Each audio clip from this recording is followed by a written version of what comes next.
Hola, buenas noches. Nos estamos conectando ahorita aquí en las redes sociales de mi querido hermano Joaquín. Estamos empezando con esta conferencia. Me da mucho gusto haber sido invitado para poder participar en este tema tan bonito, tan importante y necesario también. Buenas noches, hermanos. Yo veo que se están conectando. Bueno, me voy presentando para ahorita lo que se van empezando los demás a enlazarse. Soy Jorge Ruiz Magaña. Tengo una maestría en Ciencia de la Familia para la Consultoría. Tengo la licenciatura en Pedagogía. Hice un diplomado en Tanatología y soy director de lo que es el Jordán. Aquí ven el logotipo: Pedagogía y Familiología. En la noche del día de hoy, que el hermano Joaquín me invita, me hace mucho gusto poder estar aquí con ustedes para poder hablar de tanatología. Estamos aquí desde Guadalajara, Jalisco, en vivo. Y bueno, aquí voy a estar leyendo sus dudas, sus preguntas, sus comentarios, para hacerlo más ameno, para que si hubiera alguna duda poderla aclarar, para si hay alguna situación que quieran que abordemos, y más ahorita que desafortunadamente la situación de pandemia ha hecho más latente esto de la muerte. Bueno, pues aquí vamos a iniciar. Entonces, muchas gracias por estarnos viendo tanto en vivo como en retransmisión. Y pues damos inicio a esta conferencia. Esperemos sea de su agrado. Es aparte de lo que es tanatología, es el acompañamiento y sobre todo el sentido cristiano que tiene la muerte. Muy bien, pues iniciamos entonces.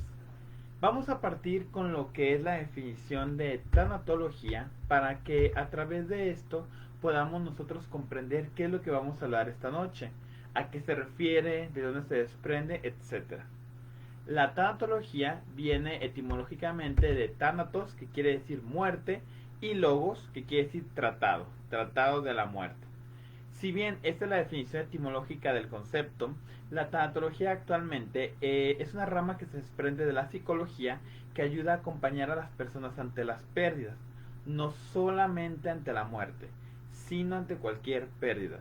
Dígase que cambiamos de domicilio, dígase que cambiamos de trabajo, que cambiamos de amigos, que terminamos una relación, que se nos muere una mascota, cualquier tipo de pérdida que tenga el ser humano la puede tener el tanatólogo en acompañamiento.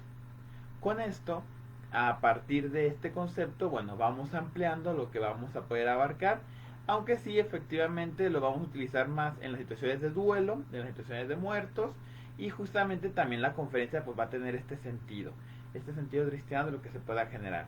Muchísimas gracias. Ya aquí estoy leyendo algunos comentarios: Susana Galarza, de Guillermo González, de Marta Meléndez y de Sergio Gutiérrez. Les recuerdo que utilicen la caja de comentarios para hacer dudas y preguntas. Con mucho cariño y gusto podremos responder.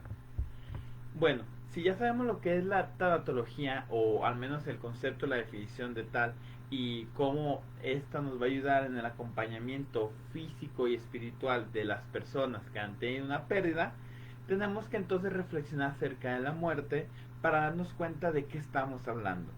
Y cuando hablemos ahorita de la muerte, vamos a hablar de unas características universales antes de meternos a lo que es el ámbito cristiano. Me gustaría compartirles una frase que escribió Antoine Saint-Exupéry en su libro de El Principito, que hace mucha alusión a lo que es esto de la tristeza que conlleva una muerte. Dice: duele, duele un montón, pero va a pasar. Y cuando sea más fuerte, vas a brillar. Más alto, vas a volar. Más libre, vas a soñar. Y vas a entender que algunas historias terminan para que otras mejor puedan empezar. Con esta definición podemos entonces ya empezar a reflexionar que la muerte tiene tres características que van a estar presentes en toda situación. La primera es que la muerte es universal. No porque yo sea una nacionalidad, porque yo tenga algún color de piel, porque yo tenga alguna edad, significa que no me va a tocar la muerte. La muerte nos va a llegar a cada uno de nosotros. Es algo que estamos nosotros completamente seguros, es de que nos vamos a morir. Lo segundo, la segunda característica que vamos a manejar, es que es irreversible. Una vez que la persona falleció, no hay marcha atrás, ya se fue y no se puede volver a la vida. La número 3 es que va a causar una disfuncionalidad. Quiere decir que cuando alguien se muere, obviamente va a alterar el ecosistema familiar, social, laboral en donde se encontraba la persona, porque ya no va a estar esta persona que va a estar generando las acciones que hacían. Por lo tanto, en ese periodo en que la familia se vuelve a reacomodar debido a la parte de que falleció un ser querido, va a ser el momento en que el tanatólogo pueda participar de esto. Ahora bien, nosotros como católicos sabemos que existen las postrimerias. Estas son las últimas realidades que tiene el ser humano. La primera, como ya las mencioné, pues es la muerte. Nosotros sabemos que es uno de los destinos que tiene todo ser humano.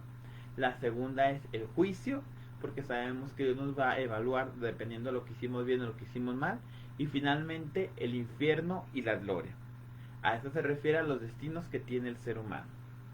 A partir de esto y de estas realidades de fe que nosotros tenemos, ya podemos empezar a hablar de qué podemos hacer ante estas situaciones de pérdida. La familia va a ser una pieza importantísima para que se pueda llevar a cabo de una forma eficiente y que la persona que está sufriendo de una manera más rápida pase el duelo. Hay que recordar que la tanatología entonces nos va a acompañar en este proceso y ahorita más adelante les voy a explicar los distintos tipos de acompañamientos tanatológicos, porque nos vamos a dar cuenta que hasta nosotros mismos, aunque no tengamos nada de conocimiento de tanatología como ciencia, podemos ser tanatólogos o lo hemos hecho. Entonces, lo importante aquí, porque la principal característica es que podamos ser seres humanos. Ya lo decía el Salmo 23, que aunque ande en valle de sombra de muerte, no temeré mal alguno, porque tú estarás conmigo. Tu vara y tu callado me infundarán tu aliento. Y la carta a los romanos que escribió San Pablo también nos hace referencia a esto, y menciona que si nos hemos unido a Cristo en una muerte como la suya, también nos reuniremos a él en su resurrección. Con estos pasajes bíblicos, lo que yo quiero es que empecemos a entender que la muerte también tiene un proceso espiritual, que se puede abordar la tanatología, pues sí, desde una visión laica, pero también en el sentido cristiano, en el sentido católico, la iglesia nos ha estado acompañando en este proceso. Porque cuando nosotros tenemos una pérdida, un ser querido que se va, la tristeza y los sentimientos que se dan van a estar a flor de piel. Para esto tenemos que ser muy sensatos y reconocer qué es lo que sentimos. Por lo regular, la muerte va a conllevar dos emociones. La primera, la tristeza, y la segunda, la culpa. Son dos emociones que justamente van a estar presentes en el ser humano y que cuando alguien fallece va a estar latente porque van a estar mezcladas, porque no sabemos definirlas, porque no entendemos hasta dónde sí, hasta dónde que está bien, qué es lo sano y qué no. Bueno, vamos a estar entonces clarificando estos conceptos para que si nosotros estamos viendo a lo mejor este proceso de duelo nos pueda servir, porque esto es lo primerito que debe descubrir el paciente. ¿Qué siento? ¿Realmente siento tristeza o siento culpa? Cuando hay tristeza, bueno, la tristeza se puede canalizar en varias sintomatologías, pero vamos a darnos cuenta de que existe una forma de sentir la tristeza, vamos a llamarla sana, que es parte de ese proceso que tiene el ser humano de volverse a adaptar y volverse a reintegrar a lo que está pasando, de llorar lo que se tiene que llorar, de sufrir inclusive lo que hay que sufrir, porque nos dicen los tanatólogos expertos que un duelo se sobrelleva en 2 años aproximadamente. Claro está que va a haber personas que van a poderlo llevar en menos tiempo y va a haber personas que van a llevarlo en más tiempo, pero aproximadamente se lleva 2 años. En niños va a ser un poco menos, pero en personas adultas van a ser por lo regular 2 años. Y cuando nos damos cuenta que la tristeza es el sentimiento principal, tenemos que enfocarnos primero en vivirla para luego canalizarla. El fingir que ya pasó, el fingir que no pasa nada, el decir es que ya no llores, es que tus lágrimas atan al muerto, etcétera, puede ser contraproducente porque la persona necesita vivir ese momento, tiene que tocar ese sentimiento, porque si no lo hace, se lo va a ir guardando y le va a provocar más adelante una frustración o inclusive una enfermedad. necesita tener ese dolor. No es una casualidad que nosotros generemos también el proceso de velación, de misa, de novenario, esos elementos que la misma iglesia nos lo ha propuesto y que como sociedad lo hemos generado, no solamente es un protocolo, es un acompañar, es un permitirle a la persona que está en su dolor que sufra, que lo sienta, que lo saque, porque ese es el momento indicado, porque ese es el tiempo que tiene para poder vivir todo ese sentimiento que se genera. Ahora bien, cuando no se vive así y cuando la misma familia no suele ser un refugio para aquellas personas que lo necesitan, nos vamos a dar cuenta que entonces el ser doliente va a tener un conflicto con sus emociones. Se va a sentir culpable y nos vamos a generar una culpa que no necesariamente tendrá que ser.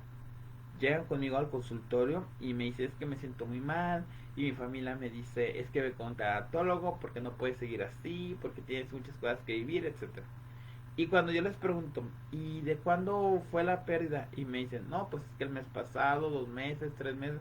Yo digo, no inventes, que si vivió 5 10 15 20 años con la persona, por supuesto que en 2 meses no lo puedes superar. Es parte de un proceso. Alarmante sí es cuando ya pasaron 5 10 15 años y a la persona le sigue doliendo igual.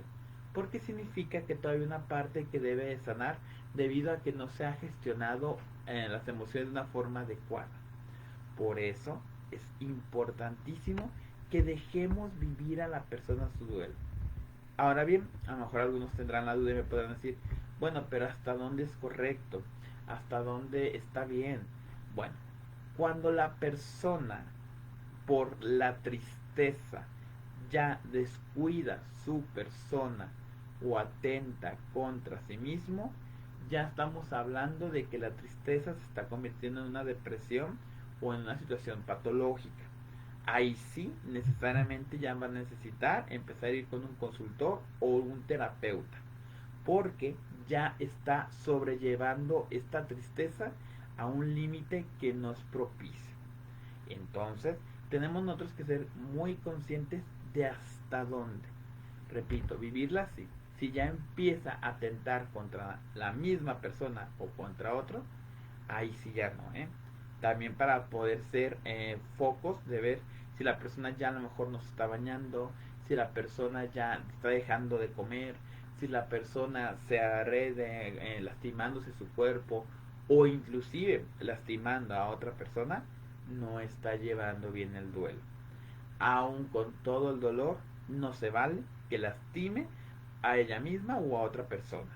Que llore, que patalee, que eso, pero sin dañar a otros. ¿Sale? Esa es una pieza clave para ir reconociendo si esta tristeza, si este llanto es sano o si está volviendo algo para poder trabajar. Bueno, ahora bien, la culpa va a ser un sentimiento muy complejo. Es un sentimiento que hace que la persona que está dolida cargue con cosas que muchas veces no son reales, que son suposiciones que se hizo, que son reclamos que se generan. Es que si yo lo hubiera cuidado más, es que si le hubiera comprado tal medicina, es que si yo hubiera podido estar más tiempo con él. Y empieza a culpar. Culpa a Dios, culpa a los doctores, culpa al muerto, se culpa a sí mismo, culpa al entorno, a los familiares, a todos. Reparte culpas y culpas y culpas y culpas.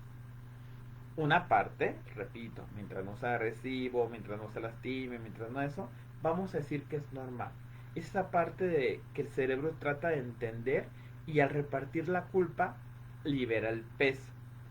Pero cuando esa culpa se convierte en violencia contra otra persona, ya estamos hablando de que no se está llevando de forma adecuada. Se lo digo para que tengamos la balanza de hasta dónde sí y hasta dónde no. No es malo sentir culpa, pero lo que hacemos con la culpa pudiera ser lo malo. Entonces, en este momento, también tenemos que empezar ya así a consultoría para empezar a clarificar por qué dices que es tu culpa. O sea, vamos entendiendo esta parte para a partir de ahí empezar a perdonar si hubiera algo que se tenga que perdonar o ir entendiendo las situaciones que están sucediendo. Cuando suelen ir al consultorio, sí es muy común que ese sea el sentimiento que se genera, que exista hasta resentimiento u odio hacia alguna persona o hacia sí mismo, y una vez que se canaliza es más fácil de poderlo combatir. Por lo regular suelen tener las personas tristeza, pero realmente cuando ya le empezamos uno a escarbar, resulta que es culpa. Sienten culpa por alguna situación. Trabajar la culpa es más pesada, conlleva más acciones, se vuelve una tarea difícil si la persona se aferra a esta. No imposible, claro está, siempre tenemos varias herramientas. La paz, el estar con nuestro Señor también nos va a ayudar muchísimo a tener estas facilidades de irlo superando. Sin embargo, sí va a ser algo que la persona tiene que tener la voluntad de generarlo. Y para que esto pase, bueno, primero lo tiene que vivir para que poco a poco pida ayuda y de esta manera salir adelante. Ahora bien, nosotros que ya sabemos estas características de la muerte, que entendemos que son las principales emociones que tiene el ser humano, no significa que esto es una competencia. Es muy triste cuando llegan al consultorio familias y es que me acuerdo el caso de dos señoras, es que a mi hermana no le dolió, porque no lloró. Espérate, no porque no haya llorado significa que no le dolió. No porque tú te deshiciste en llanto, la otra persona no lo sintió. Tú cómo sabes que no lloró ya en la noche. Tú cómo sabes que también le causó alguna enfermedad, alguna tristeza. Simplemente no lo gestionó de la misma manera que tú. Esto es importantísimo porque suele ser una de las principales causas de división en la familia. Es que como no reaccionó como yo reaccioné o como yo esperaba que iba a reaccionar, tacho al individuo con que no le importó, no le mira para lo que les dolió, etcétera. No lo sabemos. El duelo cada persona lo lleva de diferentes maneras. No hay una regla exacta de que no, es que a fuerzas debas de llorar. No es una regla exacta de que no te tengas que contener. No, es que son situaciones que tienen que ir generando, gestionando y que cada persona va a saber llevar su duelo de la forma más sana, correcta. Va a haber gente, repito, que más pronto lo va a sanar y gente que le va a costar más trabajo. Sí es importante, y siempre se digo en los consultorios cuando llegan la primera vez, mire, si usted cree que ya lo va a olvidar y que jamás se va a acordar y que nunca le va a doler, eso es una mentira. Siempre, siempre, siempre nos vamos a acordar y nos va a generar una cicatriz en el alma, porque obviamente perdimos algo que jamás va a volver, porque obviamente este ser querido que se fue ya no está. Entonces, esta ausencia va a provocar esta situación. Sin embargo, tenemos que tener muy claro que este dolor tiene que ser menos, que nos haga volvernos funcionales y que aunque a lo mejor llegue Navidad y yo llore, o llegue su cumpleaños, o el Día de las Madres, o algún evento importante y llore, pero solamente en ese momento, no que ya esa acción de tristeza arruine todo mi día. Con esto ya nosotros tenemos más claridad, sabemos de que pues sí es una cicatriz, es como cuando hacemos una herida y pues se queda la cicatriz. Claro que es una cicatriz porque es una pérdida, claro que nunca se va a cerrar al 100%, no, eso jamás va a pasar, pero sí podemos y debemos irla minorizando. De eso sí se puede, eso es lo que tenemos que generar y eso es la conciencia a la que tiene que llegar el ser humano, claro, con el acompañamiento adecuado.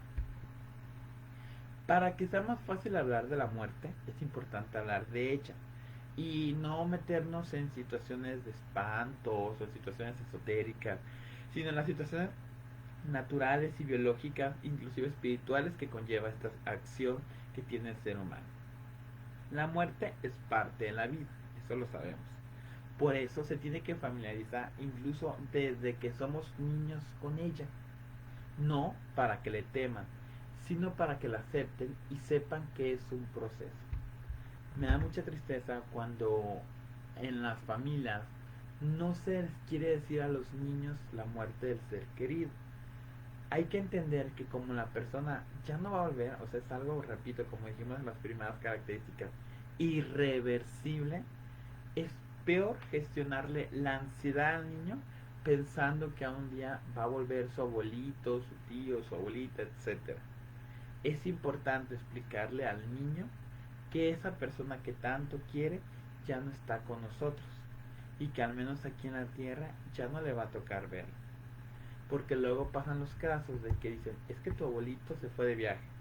Entonces ellos se generan ansiedad porque siempre están esperando al abuelito y el abuelito jamás llegó. Es que su abuelito se quedó dormido. No, pues espérate, yo ya no me quiero dormir. Entonces voy a tenerle miedo a la oscuridad, a volverme a hacerme en la cama, a hacer distintas situaciones. Porque imagínate, se durmió el abuelito y así le pasó. No, yo ya no quiero. Es que inclusive si no sabemos manejar la situación del cielo, también se podría volver contraproducente. Es que tu abuelito está en el cielo. Entonces yo me voy a querer subir a la azotea para estar en el cielo y me voy a arrojar de ella.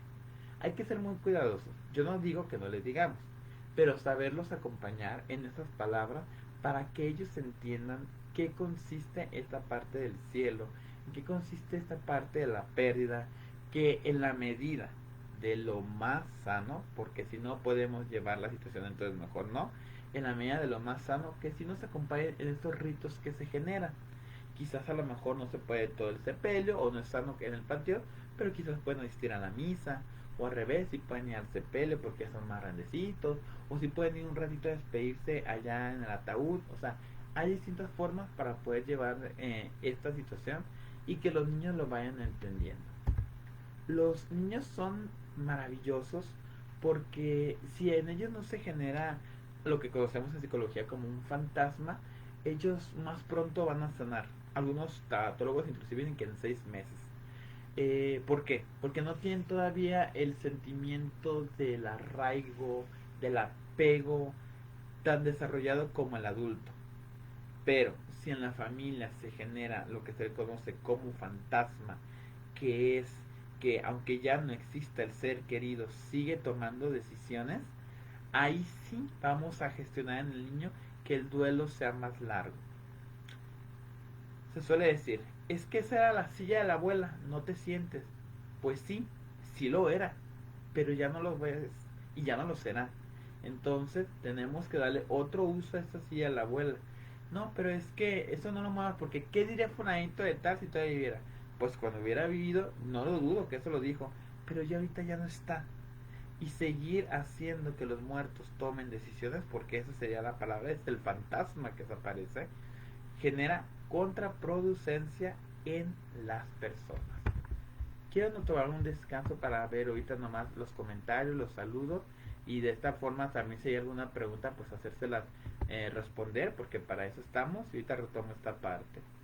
Están manos saludos Pati Estrada, Susana Galarza, Malenita Martínez, creo que pregunta, Verónica Franco, Portillo Sonia. Muchos saludos, me da mucho gusto estar con ustedes. Igual ya saben, gestionenme las preguntas y con mucho gusto las podemos abordar. Entonces seguimos. Cuando nosotros nos referimos a este tipo de comportamiento, como les decía ahorita hace poquito, no va a existir como tal un comportamiento ideal o único. Eso sí, no, o sea, va a variar muchísimo de tantos factores.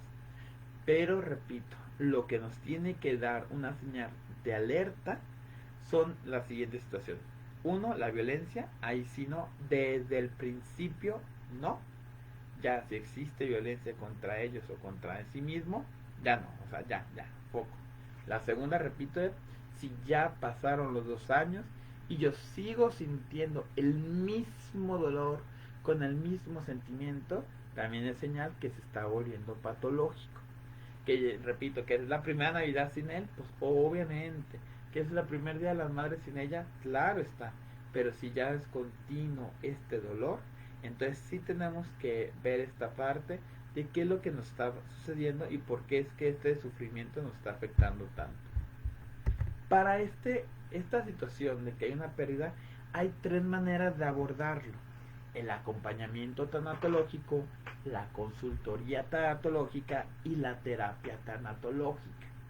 Se las voy a explicar porque es importantísimo que lo sepamos, ya que nosotros, repito, aunque no tengamos ningún conocimiento en psicología o en seres humanos, ¿no?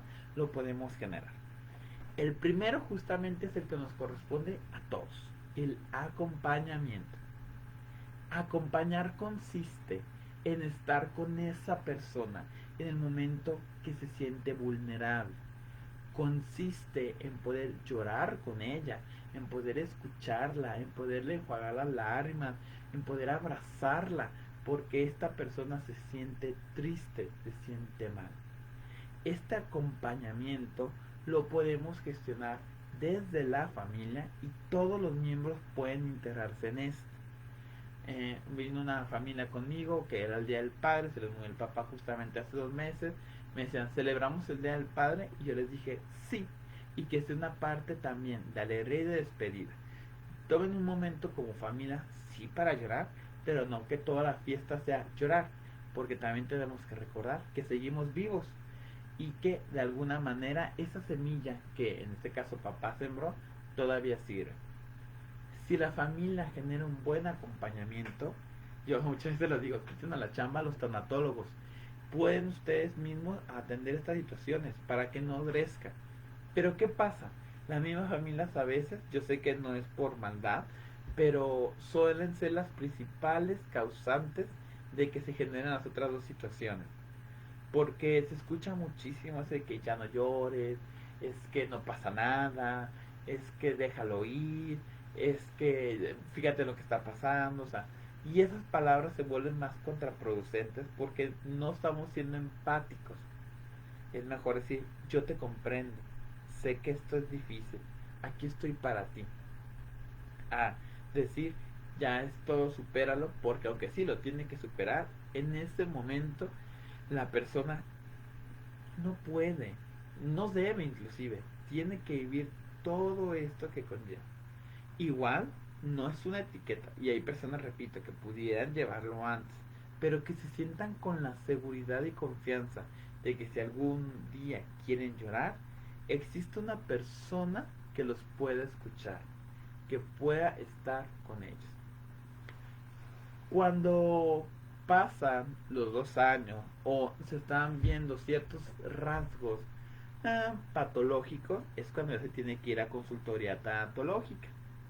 Ahí ya vamos a trabajar técnicas psicopedagógicas para empezar a dejar ir al ser querido, para empezar a canalizar esto de si es tristeza, de si es miedo, de si es culpa, cuál es el sentimiento que tiene.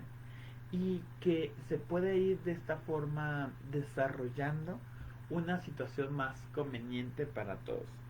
Eh, Cuando llegan al consultorio ante estas situaciones, pues entonces se puede abordar tanto desde la cuestión de autoestima, desde la cuestión de la familiología, desde el aspecto espiritual, desde el aspecto emotivo, para que se pueda ir gestionando una forma muy sana de vivir este duelo.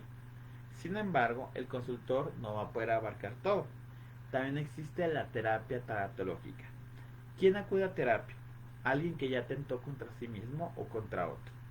Cuando esto pasa, ya ni el consultor tiene que ir directamente a terapia, porque significa que está su parte anímica, emocional, más fracturada. Por lo tanto, una consultoría no le va a ser de mucha utilidad. Necesitamos que más rápido llegue a la raíz y eso se genera con la terapia.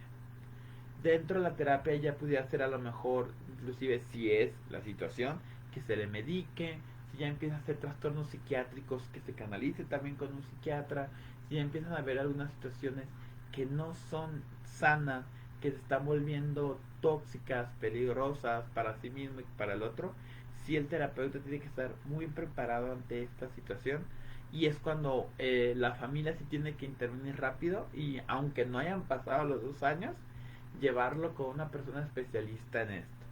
En lo otro se podría esperar uno, pero ya en la cuestión de terapia, ahí sí definitivamente no.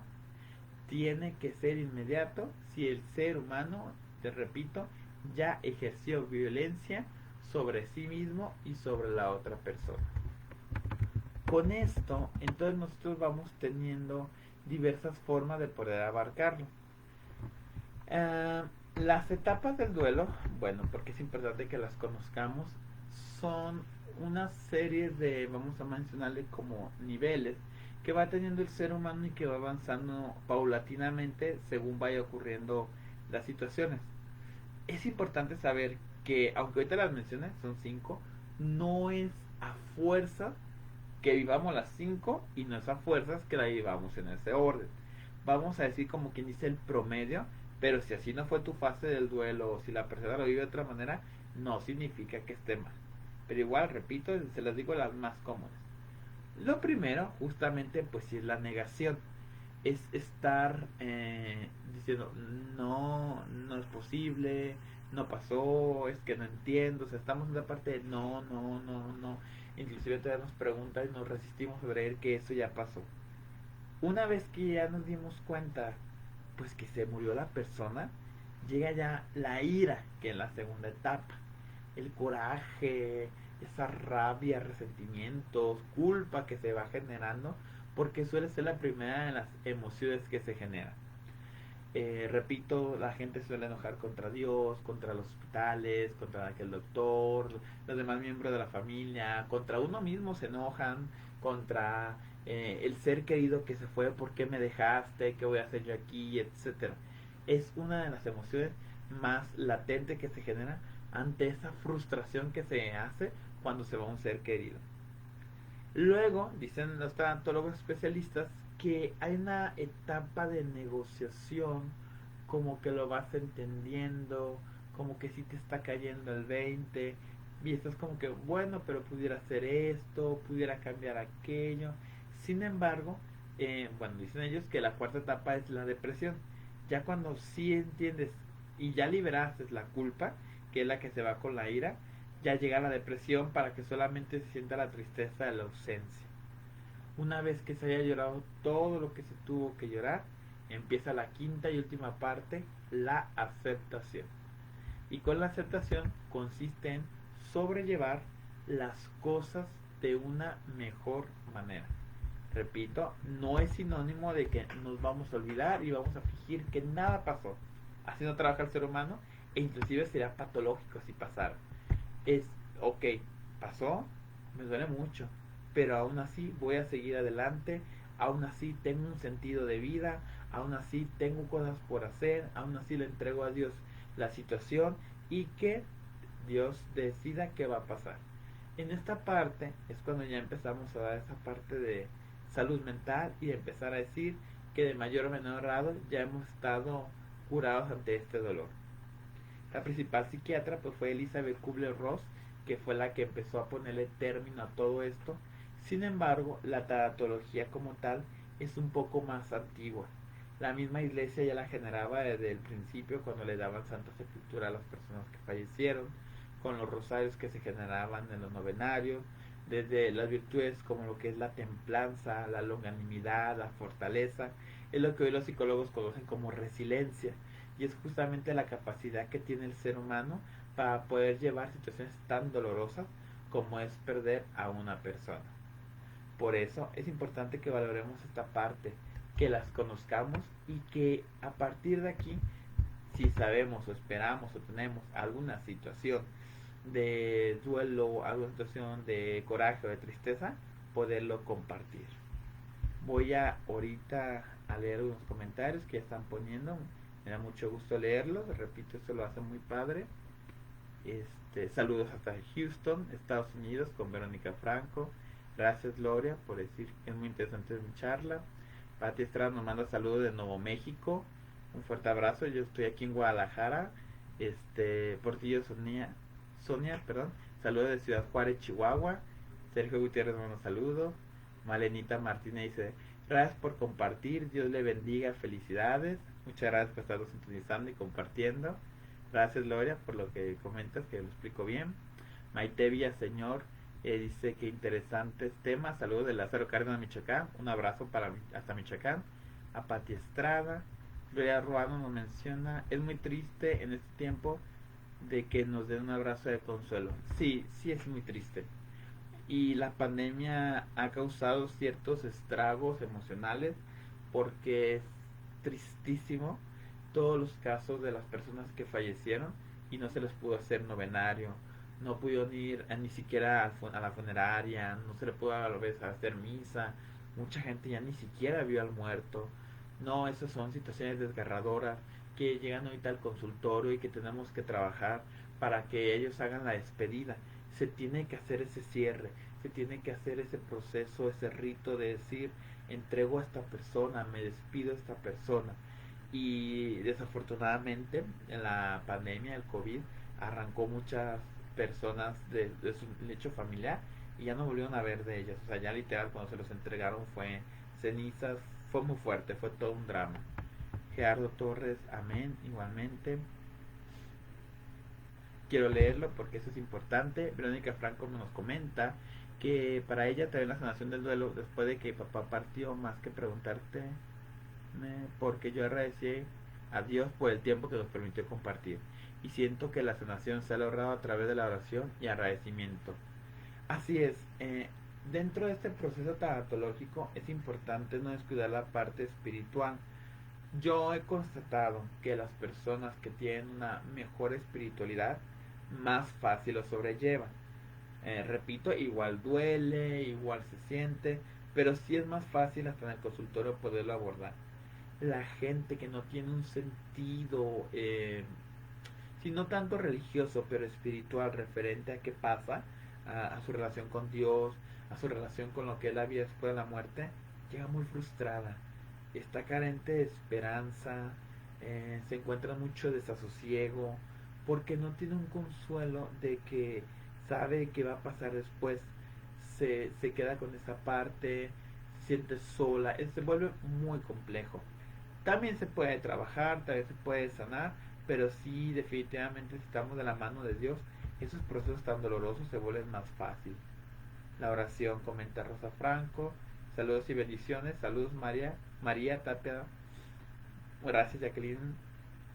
Así es, veo la oración, exactamente. Rosa Franco nos quiere compartir que de que falleció mi hijo Israel, ya van a ser 2 años, estoy unida en oración y me ha dado mucha fortaleza el consuelo divino. Y Nati Arteaga dice que mi familia está pasando por ese dolor. Mi papá falleció en abril y yo estoy separada en este momento. Gracias por estos consejos. Sí, lo importante, y me da mucho gusto que ahorita en esta red de oración se tome este tema, es eso, la oración comunitaria, el poder de alguna manera sentirnos cercanos a pesar de la distancia. Yo les comentaba a las personas cuando llegaban, en plena pandemia que estaba todo cerrado, es que cómo le vamos a hacer, es que falleció la persona, ni siquiera podía darle el abrazo me acuerdo, a mi hermana que se le murió su marido, ¿qué hago? Yo le decía, yo sé que no es lo mismo, y un abrazo es un abrazo y es algo para el alma hermosísimo, pero como ahorita no se puede, nos toca hacer señal de compañía a través de, ahora sí que de las tecnologías, una videollamada, desde un WhatsApp de buenos días, es que no me contesta, es que no lo ve, es que hasta se molesta. Ah, ok. Sí se respeta el tiempo, o sea, a lo mejor podemos darle su momento y no estarlo hostigando, pero sí se recomienda que podamos nosotros ir saliendo de ese ensimismamiento a través de un mensajito. Un buenos días, ¿cómo estás? Y aunque te lo dejen visto. Oye, ¿quieres salir? No, no quiero salir. Oye, procurar a la persona. ¿Por qué? Porque el cerebro, si está muy bloqueado, empieza a generar ese hastío de decir, ya no vivo. Pero cuando ve y se da cuenta que hay una persona que le interesa, que hay una persona que aunque sea te molesta, pero ahí está atrás de ti, le ayuda al inconsciente a decir, ah, mira, le importas a alguien. Ah, mira, alguien está pensando en ti. Ah, mira, todavía existe un sentido de vida ante esta situación. Por eso yo les decía, aunque no se puedan ver, y aunque, repito, yo sé que no es igual y va a ser más trabajoso porque no hubo la despedida adecuada, con ese pequeño mensaje que tú le envías a la persona y aunque no te la responda, es una señal de que esa persona sabe que alguien está pensando en ella. Claro, repito, sin caer en el extremo de no, a cada rato le estoy mandando un mensaje. No, dando ese tiempo, pero siendo constante, se va dando esta fortaleza ante estas situaciones. Sí es complejo, pero no hay nada que con la mano de Dios no podamos ir superando. Y si se requiere una ayuda especializada, también con mucho gusto acudir con algún profesional que pueda atender estas situaciones para que de esta manera pues se pueda generar esta conciencia, que es lo primero, primero ser consciente. Segundo, esta acción de despedida, de perdón, es importantísimo perdonar a la vida, a lo mejor sentir que perdonamos a la persona porque nos dejó, perdonar a Dios porque sucedió, perdonar a los doctores, a los familiares, a uno mismo, el perdón, pieza clave en cualquier situación humana, pero en la tanatología más. Y finalmente, pues esta reorganización de la vida. Hay algunas corrientes ya para ir finalizando, bueno, se le llama logoterapia, que justamente consiste en esto, en que el ser humano redescubra su vocación, redescubra por qué está aquí, valore cuál es el camino que Dios le tiene, y para esto tiene que ser consciente de lo que hace y de lo que no, de lo que es y de lo que puede trabajar, etcétera.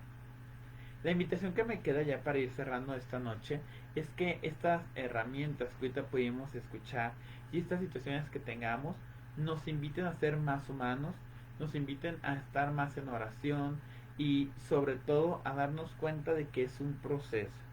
No queramos brincarnos etapas, permítanse vivir el duelo, eso es importantísimo. Si tengan en cuenta la señal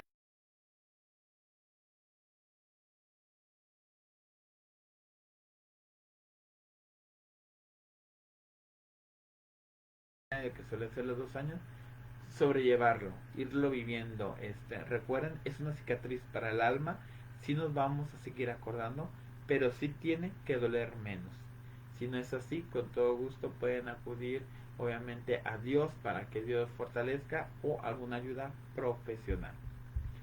De mi parte, bueno, esto sería todo para ir finalizando. Me queda más que invitarlos a que sigamos en oración, a que puedan pedir a su servidor, igual ustedes están en mis oraciones.